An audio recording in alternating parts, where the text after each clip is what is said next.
Creating a great culture usually involves a little magic. It also requires strong leadership and a few other important ingredients. If you're looking for inspiration to create a magical culture in your organization, then get your notepad ready because this session is for you. Hi, I'm Andy Storch, your summit host, and I'm thrilled to introduce you to our next legendary speaker. Dan Cockerell is the former vice president and head of Walt Disney's Magic Kingdom, which had 12,000 cast members in Orlando. Following a 26-year career at Disney, Dan now writes and speaks about culture and leadership globally. Dan's new book, How the Culture in Your Kingdom, Lessons from a Disney Leadership Journey, is an instant bestseller, and I'm excited to have Dan here today to share those lessons with us. Thanks for being here, Dan.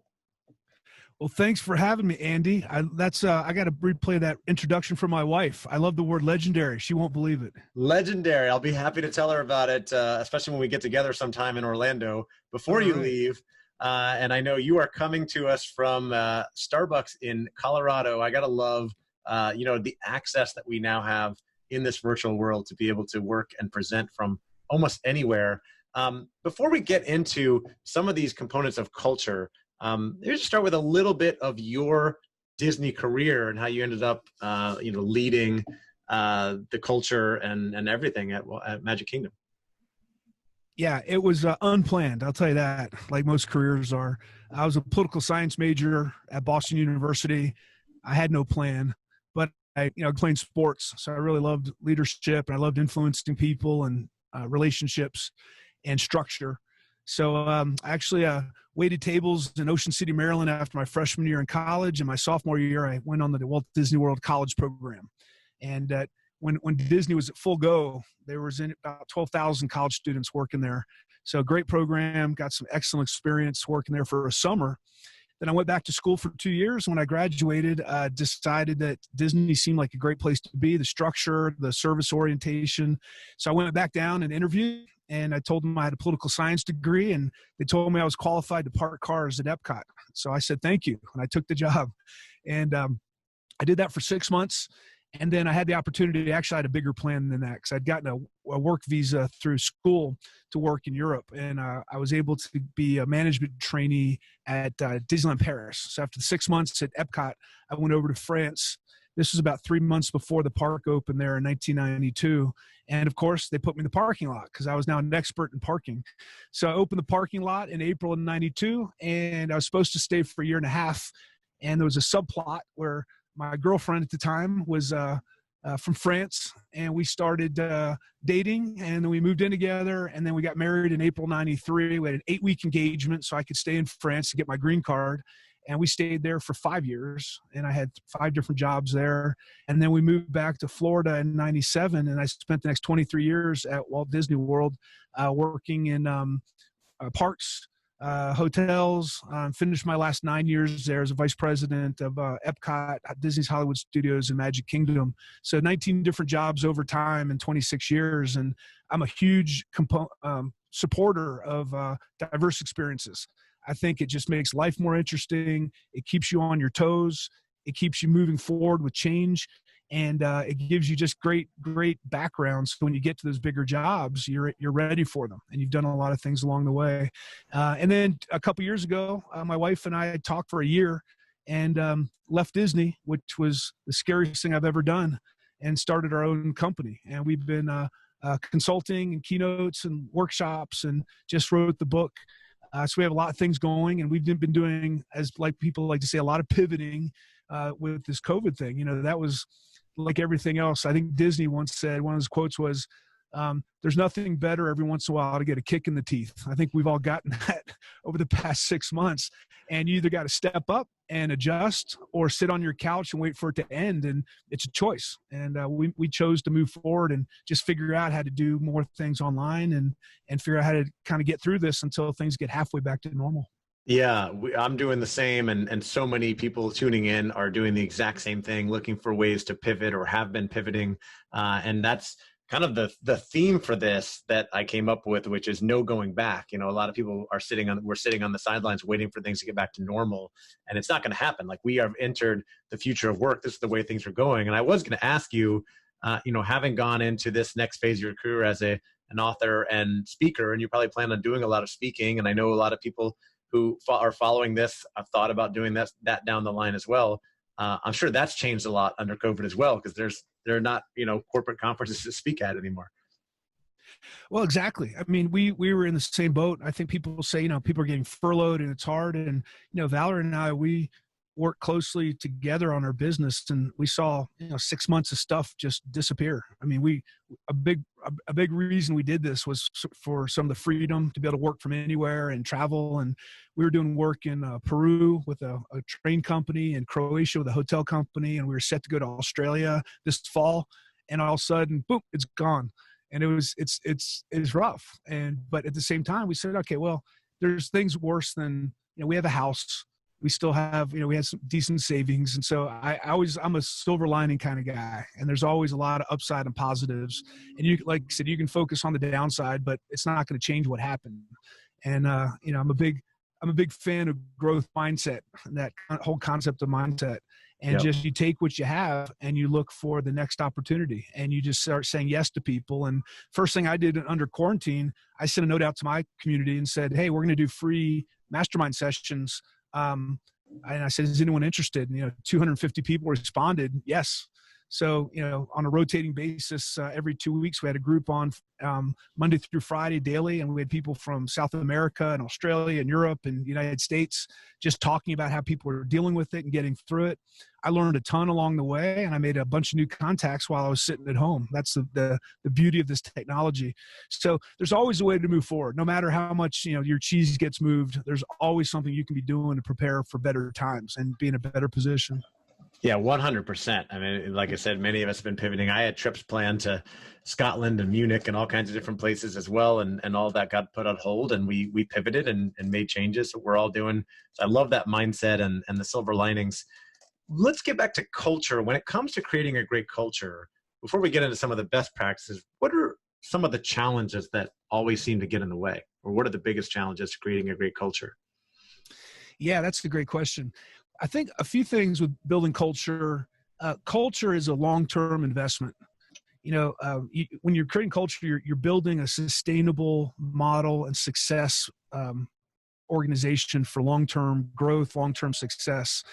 And when you try to short circuit that process because you need to make your quarterly earnings, or you have a crisis where you want a shortcut, that has a big impact on the credibility. And every single day, the way we thought about it at Disney is every behavior, every decision you make sort of builds your culture or takes away from your culture. If you have a moment where you're not being as candid with someone, that's a negative in the Disney culture that, it's a takeaway. And every time you have the courage to speak up and speak with someone, you're adding to that cultural base and you're setting the expectation. So trying to get many, many people to make all those right behavioral decisions every day, even when they don't feel good, is hard. And you have to reward that. You have to reward the tough decisions, because if that's going to be part of your culture, if you want to, if your culture is all about courage, a big piece of it's courage and candor, you have to make sure that you reinforce that every day. But that's not a natural human thing. A lot of people, candor is scary, and stepping up is scary. I think the other thing with culture is, not everyone will fit into every culture. I think a lot of people wonder, well, I want to work at Disney, or I want to work at Google, or wherever you want to be. And just because you enjoy maybe the brand doesn't mean you're a good fit to be working there.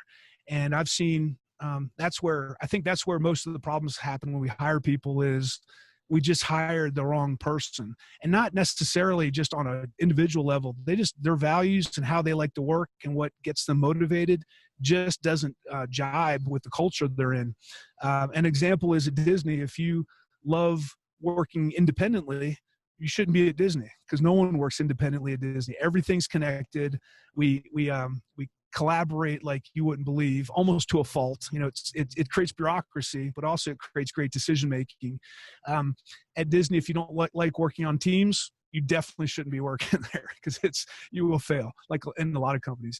And I think the last big thing I've seen people at Disney, where if you want to get a lot of individual recognition and you thrive on individual performance, Disney's not a good place to be, because we're all about team effort. and team performance and helping each other. So that's another thing about culture is you got to make sure you connect with it. And a lot of people really it's a big moment for them when they get to Disney after a long time and they realize that, wow, I like visiting here, but I didn't realize that maybe I wouldn't like working here because it just doesn't fit my passion, my skill set, my values. And it's a big wake up call for people. Yeah, so thinking about the match of values or just how you prefer to work, because there are probably many organizations that promote autonomy and where people thrive in that. And conversely, if you love working in a collaborative environment, you might get there and be miserable because people expect you to figure things out on your own, and that's not your style. You'd be better off in a more collaborative environment like Disney. So there's some big challenges there. And the other thing I was going to ask you is, what mistakes do you think most organizations make or leaders make when it comes to creating a great culture or trying to? Yeah, one of I think the big thing I've seen a lot of times, in leadership, you want to create, you want to guarantee the results, right? You want to make sure you're going to get the right outcomes. And a lot of times what people try to do is engineer that outcome through compliance versus commitment. And so I can put rules in place. I can put standard operating guidelines in place. I can try to think of every scenario that might come up and give you the answer as maybe a frontline employee so that you're always going to make the right decision. The reality is the world is way too complex today. Every situation is different. And so what you have to do is, what I've found is create a framework for people to work within and then let them be themselves, let them make decisions, empower them to make decisions, give them the right criteria to make those decisions. You can't just rely on common sense because as we know, it's not all that common along a lot of the way. But if you give them the right criteria, then you can allow them to make in the moment, make those decisions. And I think what we make a mistake for a lot of times is we want culture to be sort of 100% risk free and make sure everyone does the exact right thing every single time. And what you do when that happens is you take away from the authenticity, the genuine interactions, that emotional connection that so many businesses who are successful are able to generate with their customers. And so it's art and science. And as a leader, one of the hardest things I think is to be able to take a step back and just let people go. We always like to have our hands on everything. And I learned at Disney, it was too big and too fast. And I didn't have all the experiences. I didn't have the expertise and all the things that were happening there. So I really had to let go and let people start making decisions. And a lot of cultures try to, control that. And that's not the way it works. Yeah, one of the biggest mistakes, I've studied leadership a ton, and one of the biggest mistakes managers, executive leaders make is letting their ego get in the way and trying to control everything, trying to be a micromanager. And it almost never works out. And it definitely can be a detractor to the culture and a diminisher of the people. So I want to get into some of the best practices or some of the contributors that make a great culture. You've covered a couple already. You mentioned authenticity and emotional connection. What else is important for creating a great culture of engagement? Yeah, so in this case, I've had a framework I've worked with for decades when I think about building culture, and there's really 4 components to it. And my wife likes to say, these concepts are simple but not easy. And I think that's what most of the things in life that are important. They're really simple to understand, really hard to execute upon. So the 4 things I've always focused on in my role in any job I've been in over the years. The first one is talent, getting the right people. We talked about that earlier, this idea of the right fit talent. Am I getting you and first of all, should you be working in this company based on your personal values and the company's values? And is there a connection there? And then am I getting you into the right kind of job where you're going to thrive? And so, and I think I learned at Disney over the years that really is by far the most important thing before you do anything else to build culture or lead or get success and performance.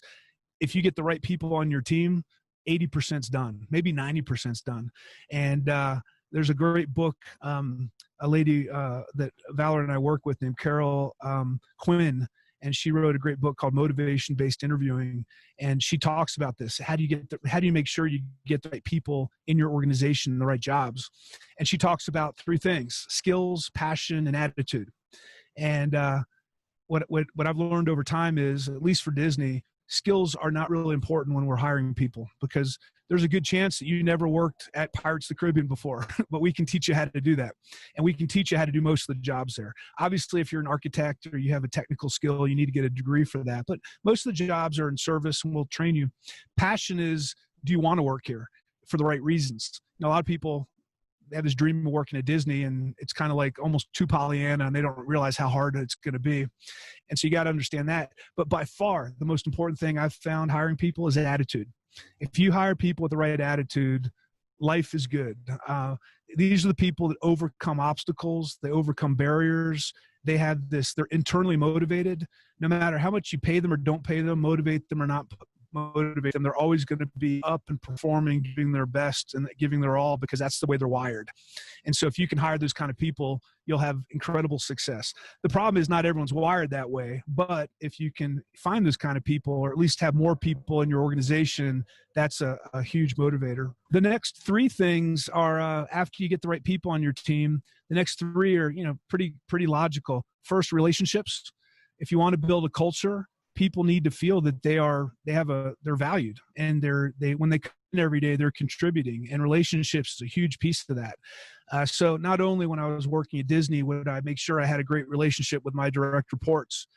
And when I say great relationship, it doesn't mean we always agreed, and we had very difficult conversations sometimes, but the fact that I wanted to know who they were on a personal basis. When I first started working with teams, I'd always take them out for lunch for a couple of hours individually. And I'd just say, look, we're going to talk a little bit about work, but I really want to focus on who you are, your background, what you've done before Disney. No one ever talks about that. Tell me about your experience. Well, I joined Disney this year. I'm like, what? You were born somewhere, right? Maybe you work somewhere else. So getting to know people personally, and, do you have kids, and how old are they, and what do you do on weekends? And the more you can understand about people on a personal level, then you can start leading and managing them individually and really knowing what motivates them. And that's when people can go to work and feel comfortable and trust the people they're working with. It's such a huge thing. I think that's a big problem today in cultures, is people are so nervous and afraid, because you see it. I mean, the economy it's up, everyone has a job, and it goes down, and everyone's furloughed, and everyone knows that could happen from one moment to another. So just because you have a great relationship doesn't mean those things might not happen, but you have to make sure that, when people come in, they know that they're getting the right story, they're getting transparency from you, you're being genuine, you're telling them the bad news up front and not spinning things. So I focused a lot on relationships, not just my direct reports, but I tried to make relationships with the frontline employees. I'd show up in the cafeteria, I would be out in the park walking around. Any employee at the parks when I was working there could call me directly. I had a confidential voicemail number. So I wanted to make sure everyone clearly knew how important they were. And I wasn't trying to be the hero or just say, like, I can make all the decisions here, because it's a big park. And I said, look, your leaders do a great job, but sometimes there's going to be bureaucratic things in the way, or sometimes you're not going to know who to call. If you don't know who to call me, and I will follow up with you if you leave your name and number. Because if you don't call me, you're probably going to maybe call Channel 9 News or your congressman. So I'd love to be up front on those issues to make sure I was the first one that they felt comfortable speaking with. And obviously, when you're the vice president of a park, there's a lot of barriers in the way because people are, intimidated. The third thing is clarity, just setting clear expectations for performance. One of the stories in my book, I think it was in my book, I always forget about what we put in there and what I talk about, but we have 3 kids, and our youngest, I remember one time when he went out, we should have known by then after raising 2 kids, but we told him to be home at a reasonable hour. When you tell a 16-year-old to be home at a reasonable hour, that's just not smart. You should tell them be home at 11 p.m. So he came home at like 2 a.m. because for him that was reasonable. And we really couldn't even, he said, you said reasonable. And we said, okay, that's our fault. So, that's what we do often in business. We don't give people clear directions. We don't create clarity for them. And it just makes it harder for them to perform. When you get that email that says ASAP, why would someone put that? What does that mean? 5 p.m. on Friday. I know what that means. I don't know what ASAP means. So clarity of expectations, extremely important. And I could talk about that for hours. And then the last thing is, the feedback loop, either giving feedback to people regularly or reward and recognizing performance to reinforce the right behaviors. And I think that's another big area that I think companies have an opportunity to do better on both counts. Feedback. A lot of people like, well, I don't want to upset them. They're such a high performer. I don't want to demotivate them. I'm going to feel uncomfortable doing it. What if they cry? What if they quit? What if they, think I don't like them? But over time, I learned very clearly, if you don't give feedback to people, not only are you not doing your job, but you're doing them a disservice because you're not making them better. And if anyone's ever played sports, the coach never held back on his or her feedback. And, that's what made you better. You should stand like this. Here's how you catch that ball. Here's where you're supposed to be standing. It should be the same in business, but somehow we just get in our own way when we want to tell people. And usually it's because we haven't built a relationship with them. It's hard to give people feedback when you don't have a good relationship. When you have a good relationship, you can tell them anything and be wrong and it'll still be okay. They'll get over it and they'll have that conversation with you. And then the last piece is reward and recognition. How do you reinforce those behaviors? When someone does something that you want them to do, you got to make a big deal out of it. And every positive letter we got at Magic Kingdom from a guest, we made sure that cast member got that letter. We made sure we put a note on it. We made sure that we made a big deal out of it because we want them to do that again. And we want other people to know how much we value that great service. So you hire the right people. You make sure you spend time with them and build relationships with them. You set clear expectations of what you want them to be doing. And then when they do it right, you reward them. And when they do it wrong, you give them feedback on how to get better. Once again, very simple and not easy to execute upon because there's a lot of other variables that come into our workplace. Things move quickly, complexity, but those are the basics. Yeah, and like you said, simple but not easy to execute. What you're talking about are like core tenets of great leadership, and it's obvious that you embodied that, and that's why you were very successful and you were available to people. My question is, on that execution point, how do you've got 12,000 people there, obviously many, many layers of management. How do you get other managers to act that way as well? What type of training is involved? What type of influence is involved to get other managers to be great leaders like that and create that culture? Yeah, so I think there's a lot of things that I could say, but I'll tell you, I probably would have when I was working at Disney, but in hindsight, I've looked at it. There's only one thing that really gets people to think that way, and that's role modeling. When you start doing it, everyone else starts doing it. When I showed up in my operation regularly and was walking around, people get on their toes because when the authority figure shows up, people are more focused. And I know a lot of people say, well, yeah, when the big head honcho shows up, people scramble, and it doesn't have to be that way. But when my boss showed up, I was more attentive and I paid more attention. And that can be that can be a negative or a positive depending on what kind of leader you are. If you're going out just to find bad stuff and kind of knock everyone on the head because things aren't perfect, that's not the right approach. But when you go out, you should be pointing out the things that are working well, the areas of improvement. And what I found was the more I did that, the more my general managers were out there because they're like, well, Dan's out there. I better get out there. I don't want to be calling me in my office when he's in my restaurant to tell me what's going on. And then when the GM showed up more, then the senior leaders start to get out there more. And that you just create a culture where people understand that is a behavior that's valued. And it's a behavior that's important. And I always told my general managers, and I prepped them for this. I said, look, I'm going to be out a lot. I'm going to be talking with your managers. But you all just got to get comfortable with that because there's no hierarchy for me when it comes to communication. And if I can find out what's going on in the operation, I'm here to help make you better. Because if you do your job better, I'm doing my job better. We're in this together. This is not me just independently holding you accountable. We're all working on the same team. So don't get your nose bent out of shape if I call you and tell you something that is not going well. There's always going to be something to improve upon, and I'm going to push you, and you're going to push your team, and that's how we get better.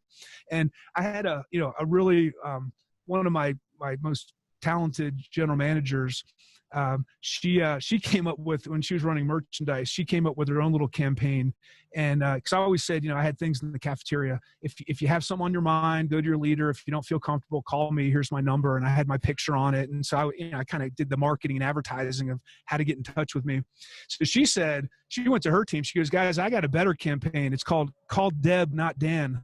So she told her team, if you want to call Dan, you call me first and I'll take care of your issue. And if I can't take care of it, you call Dan. But, that was a classic one with role modeling. And of course, her team started saying, call me, not Deb, because I'm going to take care of stuff. So don't underestimate the power of role modeling. People are watching, as a leader, people are watching you all the time. They're seeing where you spend your time. They're seeing what's important to you, what your hot buttons are, what questions you ask. And every time you're out there, you are role modeling what's important. And so your verbal and nonverbal cues are giving people signals of where they should be, focusing their attentions. Yeah, so important. And I can see that being just working amazingly in a business like what you were running in Magic Kingdom.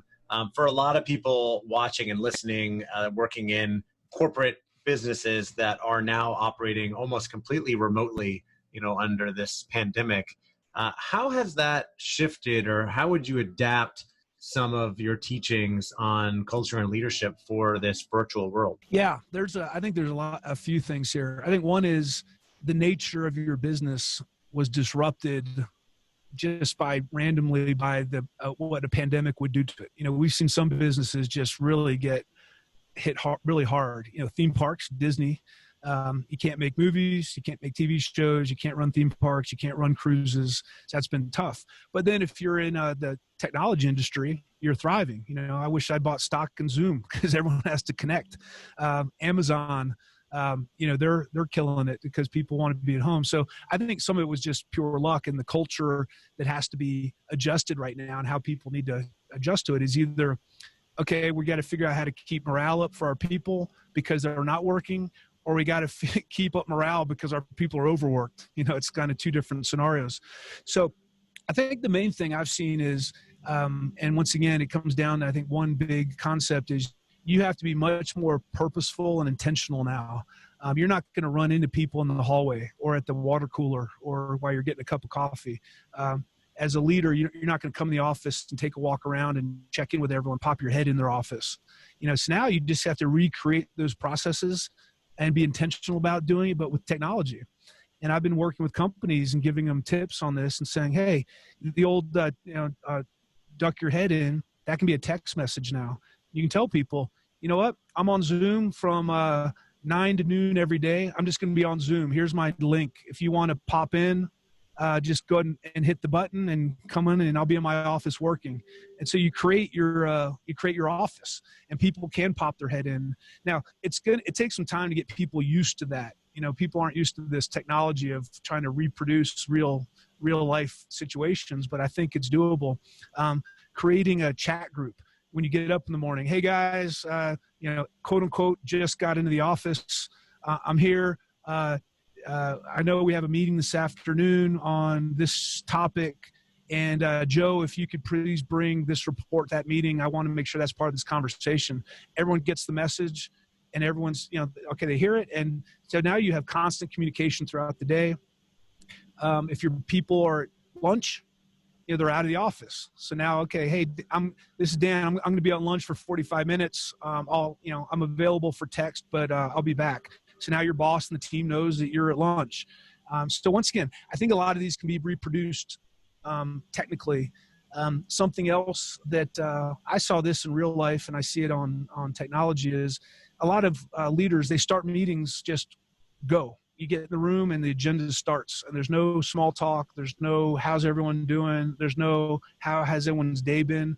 So I think once again, reproducing these moments where, you know what, I'm going to have a Zoom call with my team either weekly or on a regular basis, and we're going to have a call that just has nothing to do with business. It's how are you doing at home? How are you handling the kids? How what's going on? Because I've read something recently, 7 out of 10 people during this pandemic have had anxiety at one point or another. And so it's, but we all put on a happy face. We smile and we say everything's okay, but it's stressful. Like if I had to have 2 little kids at home while I'm trying to work, it would not be good. And I know a lot of people are having to figure that out. and it is stressful. I've had more meetings with people with their kids sitting on their lap, you know, participating in the meeting. So I think you got to be more flexible and more understanding in these times right now. Absolutely. It requires so much empathy, more intentional communication, as you mentioned, some compassion, and just really being a lot more available and having those check-ins, because you can't necessarily do it walking the grounds. We've covered a lot of ground in this interview. When it comes to engaging and developing people, particularly in virtual times, anything else you would add before we wrap things up? Yeah, I think that's a great closer. During these times, it's easy just to focus on the critical behaviors and the critical things of a business. This is such a huge opportunity right now to really develop people and give them extra things to think about, how they're organizing their life, how they're thinking about their careers, maybe, going and finding some webinars to tell them that this may help on the skill set. People during these tough times, they remember when times get better, what their bosses, what their leaders, what their organizations were doing or not doing for them. And it's going to result in, their retention in the future. And everything, once again, everything's going to come back, and we are going to be in another growing economy again, and things are going to be great. And we're going to be looking for people, because there's not going to be enough people, because the unemployment's going to be so low. Those times are ahead again. It's happened for 100 years. Steadily, it's upward curve with these drop-offs, and we're in a drop-off right now. So leaders are really tested right now. I like to call it grace under pressure. Can you still be a great leader in these hard times, and an inspirational leader, and bring energy and really influence people to get results? And if you do that, when times get good, they're going to be totally committed to you. And so don't take that opportunity right now to, as a leader, not only to think about your own well-being, but really focus on, and you said the word empathy, it's such an important thing. How do I put myself in the shoes of others and see how it feels from their point of view? And people who are empathetic right now are going to build up a lot of goodwill. So when things get better, people will be much more committed. 100%. Dan, this has been great. We've covered a lot of ground in this interview. I'm just looking back at my notes. We talked about your career, the challenges that prevent organizations from creating a great culture. Not everyone is going to fit into, different cultures. We talked about looking at people's personal values and what energizes them, the mistakes that leaders make when it comes to culture, the mistakes of trying to engineer an outcome through compliance instead of commitment. We talked about how culture is not 100% risk-free. You've got to have authenticity and emotional connection and autonomy for people to make decisions on their own. The important factors to creating a great culture. We talked about the importance of skills, passion, and attitude when hiring and promoting people. The things you need to create a great culture, like the people you surround yourself with, clarity and setting clear expectations, providing regular feedback, the importance of rewarding and recognition, how to get managers aligned to your culture by setting a great example, how to adapt culture and leadership principles for the virtual world, and talked about how leaders have to be more intentional in this virtual world in the creating the culture and really planning for the long term by being a great leader now to set that example, build that trust, those relationships, so that we can all be more successful in the future. So much great value there, Dan. Anything else you'd add, or where can people go find you if they want to follow along with some of the things you're doing? Yeah, so our website is cockerellconsulting.com. And everything we have is there. I send out I gather great articles. I send out every Friday morning. If you want to sign up, I'll send an article for free. My podcast is Come Rain or Shine. We just finished 100 episodes a few weeks ago. Been doing that for a couple of years. And all my contact information is on the website, cockerellconsulting.com. Awesome. And of course, we got the book, How's the Culture in Your Kingdom, which I know you can get on Amazon. I was just checking that out. Dan, thank you so much for coming on to the summit and sharing so much great value, so much great experience and wisdom.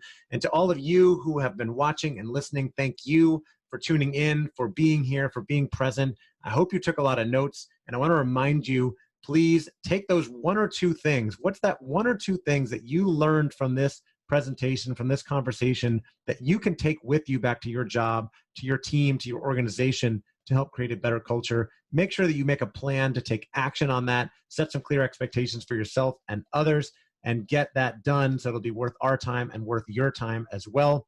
Remember, if you are tuning in for the rest of the virtual summit, to get your all access pass so you can join us for some of our live Q&A, networking sessions, and our virtual roundtables as well. And you can get lifetime access to all of these recordings. Again, my name is Andy Storch, and I will see you on our next session.